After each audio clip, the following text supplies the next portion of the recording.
Objetivos e planos. Se você não reconheceu essa imagem aí, dá uma olhadinha depois. Eu não gosto do filme, prefiro o quadrinho, mas enfim, o personagem sobrevive. Isso aí é o Ozymandias, o Ozymandias, do Watchmen. Se tem uma coisa que o Cebolinha acertou, é que se você quiser um dia lidar com um protagonista, com um herói, é que você tem que ter um plano de preferência infalível. A gente eu conversei já muito com o Luiz sobre isso em relação aos jogos que a gente já jogou e tal, e a gente tem um problema muito grande com o vilão, que a gente fala, pô, esse vilão não faz sentido. E quando o vilão ele não tem uma história, ou a história não bate com as coisas que ele tá fazendo, tipo, caralho, por que esse maluco tá fazendo isso, entendeu? Tipo, esse não é nem o melhor caminho, tipo, eu consigo pensar em 10 caminhos melhores pra fazer o que ele quer, usando o poder que ele tem, enfim, quando o roteiro deixa a desejar nesse sentido. Eu acho que esse é o ponto final, vamos dizer assim, depois de você pensar nas questões anteriores de antecedente e motivação. E qual é o caminho que ele vai ter para aquilo. Eu acho que o objetivo nesse sentido se confunde um pouco com a motivação. Primeiro, como é que eu falo? Eu pessoalmente, como é que eu trabalho muito com lógica de criação de vilão? Eu penso primeiro no desafio que eu quero. Ou seja, o que eu quero que os meus personagens enfrentem. Eu quero que os meus personagens enfrentem, sei lá, uma conspiração. Eu quero que os meus personagens enfrentem um grande desastre natural. Eu quero que os meus personagens enfrentem. Enfim, depois que eu faço isso, eu volto no caminho inverso, que é: e como é que eu chego nisso? Quando eu penso em como é que eu chego no desafio, eu passo a ter o objetivo, que é: por que alguém faria aquilo? Qual é o objetivo de alguém que fizesse aquilo? E aí, a partir desse objetivo, eu penso no resto. Como é que a pessoa faria isso? Por que a pessoa faria isso?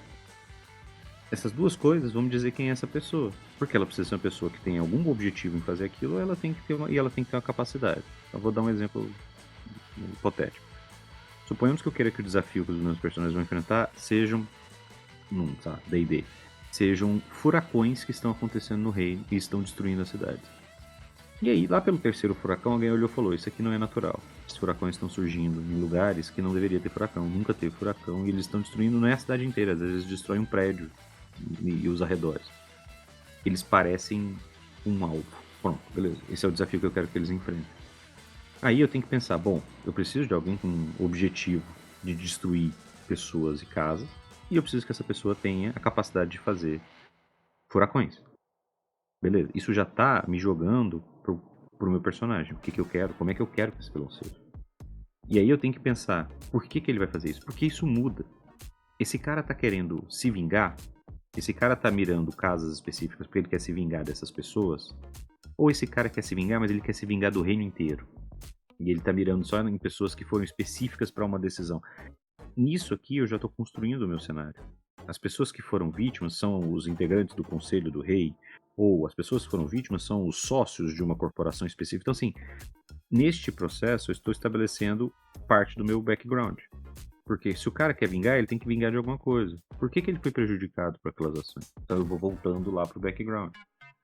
E aí eu vou pensar, cara, quem é capaz de fazer furacão? Pô, tem que ser um conjurador de magia. Pô, um druida. Beleza, então o meu vilão vai ter que ser um druida. A partir do meu objetivo lá na frente, do que eu quero que ele faça, eu já estou estabelecendo que ele tem que ser um druida. E aí eu vou elaborando o cenário. Porque depois que eu estabeleci quem ele é, depois que eu estabeleci o objetivo e qual é o desafio, aí eu vou pro plano. E é o como. Por quê? Porque no plano eu vou estabelecer, entre aspas, os subplots. O que esse cara tá fazendo? Ele tá fazendo esses furacões. Ele vai ficar nisso? Ele vai ficar fazendo furacão para destruir as pessoas? Não, ele tem um objetivo final que é fazer um grande furacão, o maior furacão possível para destruir a capital inteira e matar o rei. E todo mundo que apoiou o rei nesse processo. Beleza, então esse é o meu plot final. Esse cara tem que fazer isso lá na frente. E aí eu tenho que pensar o que ele precisa fazer isso. Não, é um ritual, ele tem que usar elementais de ar, e ele tem que usar o maior elemental, ele tem que usar um elemental, ele tem que sacrificar um elemental ancião no ritual para fazer isso. Só nesses planos eu já tenho, por exemplo, ele tem um plano de recrutar pessoas para ajudarem ele. É um plano. Ele tem um plano de aprisionar elementais. é outra coisa. São camadas, né? Um bom plano de um vilão, a exemplo do ogro e a exemplo de uma cebola, tem que ter camadas e tem que fazer alguém chorar. Tem que ser esse o objetivo do seu plano de vilão. Então, você vai estabelecendo o objetivo, você estabelece o plano, você vai fazendo os seus subplanos e você tem uma série de pequenas aventuras que você vai organizando que vão construir para aquele objetivo final. E a partir do momento em que você fez isso, você já tem o seu vilão, você já tem ele estabelecido, agora você tem qual é o caminho que ele vai fazer. Como é que os personagens vão interagir com isso, vai depender da aventura. Você não quer fazer um railroad, você não quer que eles sigam aquela trilha à risca. Pode ser que você fale, beleza, se eles pararem nesse ponto, eles vão ter pistas do próximo subplot. Mas pode ser que eles não consigam essa subpista, essa pista. E agora? E agora você tem que ver o que eles vão fazer para dar uma pista. Às vezes você vai pular um plot. Às vezes, por causa disso, o vilão vai ser automaticamente bem sucedido no segundo plano dele. Eles não estão sabendo disso, eles não têm como impedir ele. Então agora eles vão ter que batalhar para impedir ele já numa etapa posterior. Aquela ali já foi. Então você vai elaborando esses cenários em conjunto. Ou você improvisa, se você for um gênio. Eu não consigo, eu faço um grande planejamento, eu tenho várias possibilidades, várias coisas acontecendo em paralelo e as pessoas vão encontrando as histórias enquanto elas acontecem. Enquanto a motivação é o que o seu vilão quer, os objetivos são são os passos que ele vai seguir para poder alcançar essa motivação dele.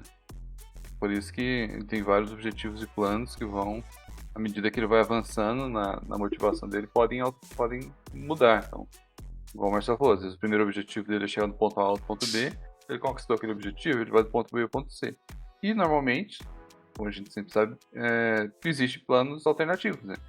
Se ele queria chegar do ponto A ao ponto B, mas o herói ou o grupo impediu que isso acontecesse, ele pode ter um plano alternativo no qual ele vai conseguir também chegar no ponto B, mas fazendo uma curva através ali do ponto C. Ele precisa dar uma volta maior para poder alcançar o que ele queria. Mas o importante também é que ele sempre tenha essas rotas alternativas, porque senão, muitas vezes, ou você vai ter que usar a mão do mestre para impedir que o plano A seja frustrado, ou o seu vilão vai ceder na primeiro arco. Assim, era uma coisa que estava planejando que fosse longa, e aí os caras já conseguiram impedir o avanço dele, e você perdeu aquela história, aquele vilão, porque não teve um plano B ou um plano infalível, igual o Cebolinha, para poder seguir adiante na sua motivação. O engraçado é que nós falamos aqui sobre esses tópicos, né? Sobre background, que você vai falar sobre como que ele surgiu, como que ele teve o seu passado, como ele se formou, como ele chegou até o ponto de ser o vilão. Depois a motivação, que é o que ele quer, é o que move suas ações. Agora o objetivo e o plano é o que vai nortear o rumo da sua história, como o Marcelo falou. Mas a graça disso daqui é que quando você define o objetivo e o plano do vilão, independente do que os heróis fizerem, esquece o que os seus personagens jogadores vão fazer. Independente disso, existe um rumo a ser traçado, existe um rumo a ser seguido. O vilão tem passos que ele vai cumprir, que ele vai caminhar até conseguir o que ele quer. Se os seus jogadores, se os personagens deles interferirem nessa ação, você vai tendo que fazer com que o seu vilão contorne, né, faça voltas e desvios para que ele continue ainda buscando o que ele quer. Então é o exemplo mais significativo de você ter na sua cabeça que a história anda sozinha. A história anda sozinha. E a história anda sozinha por quê? Porque o vilão tem objetivos e planos. Se os seus jogadores aí fizerem ações que interfiram, você vai fazer a dança dos interesses aí. Se eles não fizerem, ou se eles não conseguirem, se eles não alcançarem, se eles não impedirem, as coisas simplesmente continuarão acontecendo.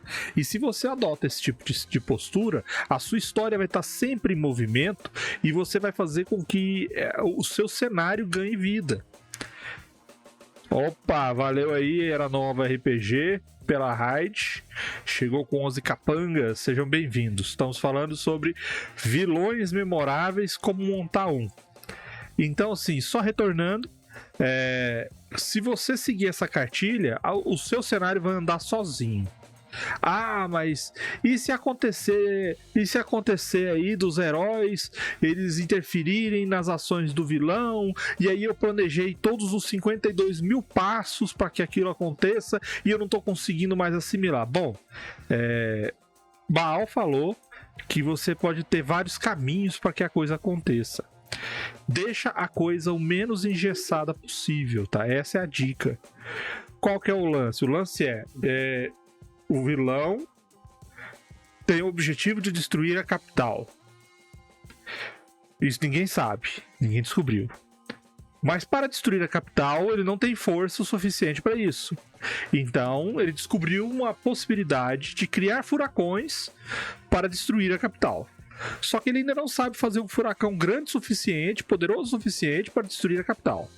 Então o que ele vai fazer? Ele vai começar a fazer pequenos furacões, tufões e redemoinhos que vão destruir primeiro uma fazenda.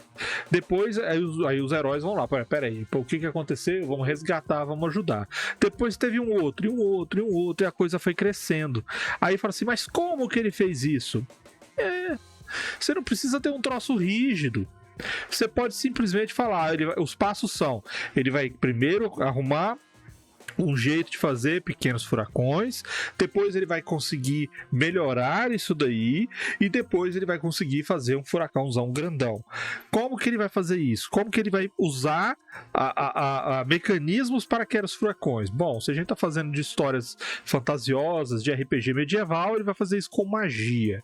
Então, para fazer uma magia, quanto mais poderosa a magia, mais itens especiais ele vai precisar, mais poderosas as magias tem que ser, mais conjuradores apoiando ele tem que ter. Então você tem os passos do plano. Qual é o plano do vilão? O objetivo é destruir a capital com um mega furacão gigantesco, Katrina, que vai varrer tudo. Qual que é o plano? O plano é, eu vou conseguir fazer esse furacãozinho aqui com a magia de 6º nível. Depois eu vou ter que fazer um outro furacãozão com magia de 7º, de 8º. E o último eu vou fazer de 9º. Então o objetivo dele é fazer o furacão poderoso, e o plano é conseguir os itens, mecanismos e conjuradores que me ajudem a fazer essa magia para destruir a cidade. Ah, mas aí eu tenho que estar tudo esquematizado. Não. Por quê? Porque quando os jogadores chegarem ao ponto de encontrarem o plano do cara, se isso não estiver batendo com as suas anotações certinho, você vai travar. Então você faz o troço passo a passo, mas deixa meio aberto, porque aí você consegue dar uma improvisada, consegue mexer, consegue mudar e alterar. Senão você também não vai ter sucesso. Toma cuidado com isso.